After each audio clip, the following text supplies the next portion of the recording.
大家好，欢迎来到红灯新闻。震惊的，你有没有想过，当一个号称能源独立的超级大国，突然连自己的燃料都可能不够用了，这意味着什么？这一声爆炸不是事故，而是一个时代裂开的声音。很多人没有意识到，真正的危机往往不是从战场开始，而是从后院爆炸。2026年3月23日夜晚，美国德克萨斯州阿瑟港一声巨响撕裂夜空，那不是普通事故，而是美国能源体系的一次心脏骤停。属于瓦莱罗能源公司的超级炼油厂，在毫无预警的情况下发生毁灭性连环爆炸，火光冲天，半座城市被染成诡异的橙红色。低声的几英里外的居民甚至能感受到冲击波震动玻璃，空气中弥漫的是刺鼻、类似臭鸡蛋的化学毒气味。这不是普通工厂，这是美国少数能够处理重质高硫原油的核心设施之一。它的存在就像一个巨大的工业心脏，把无法直接使用的黑色原油通过复杂裂解转化为汽油、柴油、航空燃料。这些燃料维持着美国的物流系统，甚至支撑着它的战争机器。而它的处理能力每天高达 43.5 万桶。现在这一切在一瞬间被抹去。严肃的美国官方迅速给出解释，设备故障听起来合理，但问题是，在全球局势紧绷、中东战火蔓延的关键节点，这样的意外真的只是意外吗？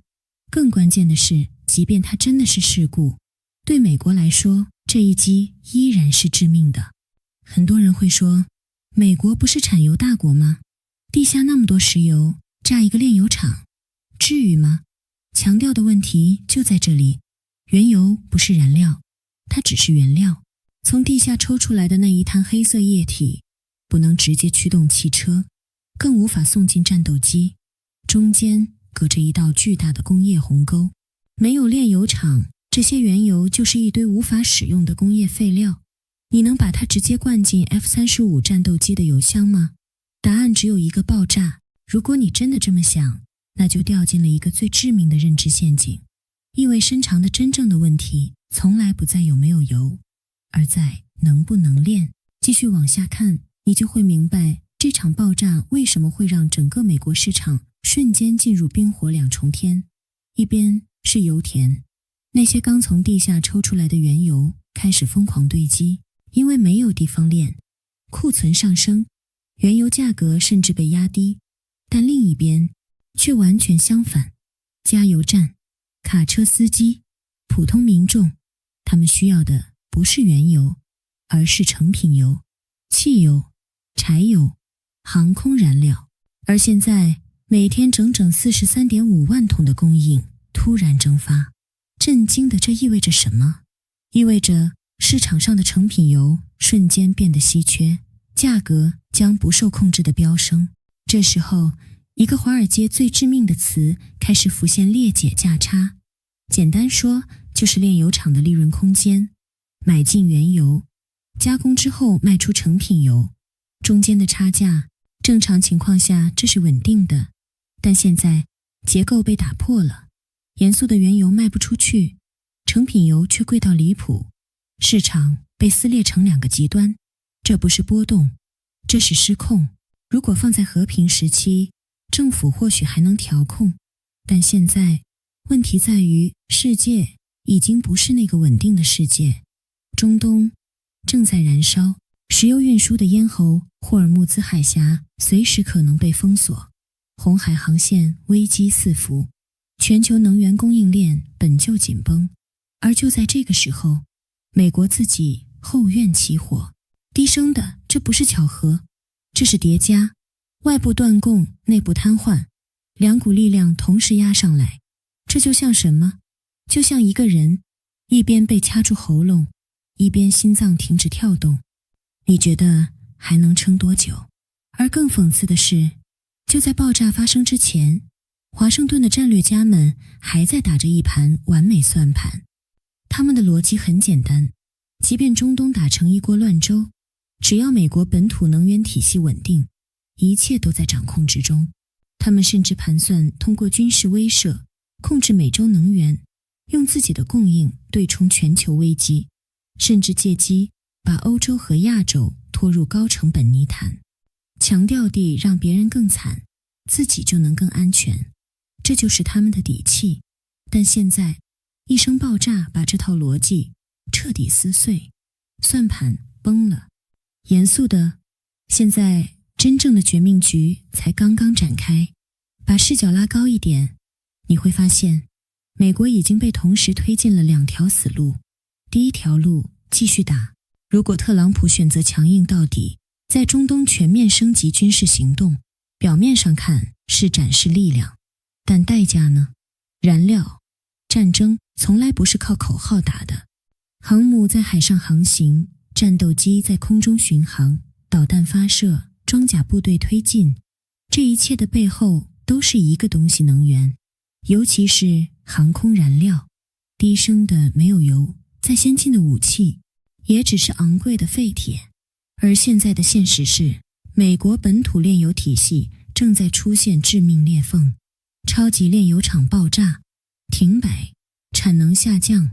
而过去几年，为了压低油价，讨好选民，战略石油储备早已被大量释放，库存并不充裕。也就是说，一旦战争升级，美军那条横跨大洋的后勤补给线将面临前所未有的压力，任何一个环节断裂都可能引发连锁崩塌。这不是危言耸听，现代战争拼的不是战术花样，而是工业与能源。当年的美国为什么能赢下第2次世界大战？因为它有钢铁洪流，有源源不断的石油，有几乎无限的工业产能。但今天呢，意味深长的一个连民用炼油厂都维护不稳定的体系，真的有能力支撑一场高强度战争吗？更何况现在的对手早已不是过去那些装备落后的地区武装，他们有无人机集群，有高超音速导弹，甚至具备突破防御体系的打击能力。一旦进入高烈度对抗，任何一次燃料短缺都可能让前线瞬间崩盘。好，那我们看第2条路，撤。如果特朗普选择撤军，会发生什么震惊的政治灾难？美国长期以来以世界警察自居，一旦在关键时刻退缩，盟友会怎么看？以色列会开始质疑，欧洲会重新评估，而那些对手会立刻嗅到机会，就像狼群闻到血腥味开始反扑。更致命的是，特朗普本人一直在塑造强硬形象，如果突然转向，那不仅是战略失败，更是人设崩塌。低升的对他来说，这甚至比战败更难接受。所以你会发现，这根本不是一道选择题，而是2杯毒酒，喝哪一杯都是致命。美国已经被逼进死胡同。如果说前面的危机还只是战术层面的困局，那接下来才是真正的致命一击。严肃的这场爆炸暴露了一个更深层的真相，美国的能源安全并没有想象中那么牢不可破。过去很多人相信一种神话，只要掌握美元，只要控制科技，美国就可以随意制裁，操控世界。但这一次现实狠狠打脸，意味深长的金融可以印出来，但燃料必须炼出来。当炼油塔变成废铁，当工厂陷入火海，再多的美元也无法驱动一台发动机。这就是物理世界的残酷法则。而资本市场已经嗅到了危险，华尔街表面镇定，但私下资金正在悄悄撤离。能源危机不再是远方的风险，而是眼前的现实。与此同时，美国内部更大的风暴正在酝酿。这是一个建立在汽车上的国家，没有廉价燃油，整个社会都会卡住。